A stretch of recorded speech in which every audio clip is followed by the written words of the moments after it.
Assalamu alaikum. Today we will learn how to diagnose the cause of vomiting within 5 minutes.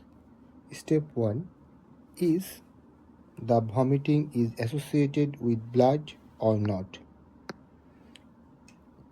If yes, then it might be bleeding PUD or rupture esophageal varices.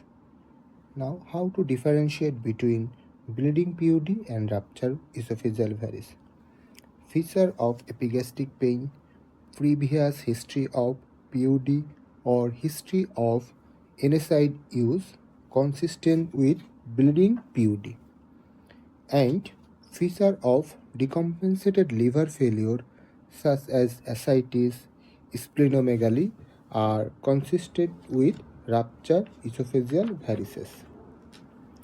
If not associated with blood in vomitus, then we will go to next step. Here the question is the vomiting associated with diarrhea and fever? If yes, then diagnosis is acute gastroenteritis. If multiple persons are affected after same meal, then the cause may be food poisoning.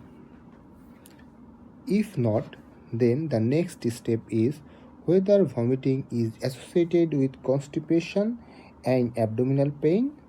If yes, then it might be interstitial obstruction.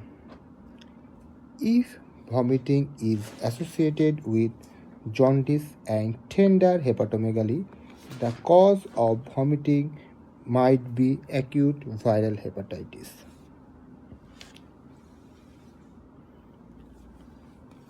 Sometimes vomiting may present in first trimester. If vomiting is associated with amenorrhea for 3 to 4 months, then in case of female, pregnancy must be excluded. Here, hyperemesis gravidarum is the cause. Vomiting may present without nausea and may be worse on bending and straining. In this case, we should suspect about ICSOL, and vomiting is a feature of raised intracranial pressure. So, vomiting with nausea usually GI cause, and vomiting without nausea usually CNS cause. Sometimes vomiting may associate with anemia and hypertension. In this case, it might be due to CKD and uremia. So, condition excluded first in a patient with vomiting. কোনো patient vomiting নিয়ে আসলে আমাদের CNS pathology that is ICSOL, hepatitis, uraemia and Addison's disease exclude করতে হবে। So in patient with vomiting particular attention should give to CNS cause and metabolic cause, that is diabetes mellitus, DKD, electrolyte imbalance and uremia should be excluded. Fundoscopy should be performed in any vomiting patient with features of raised ICD to exclude ICSOL.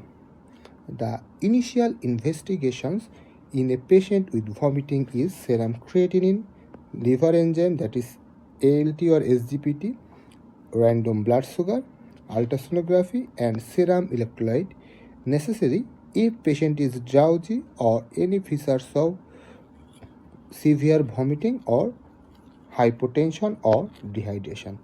This is all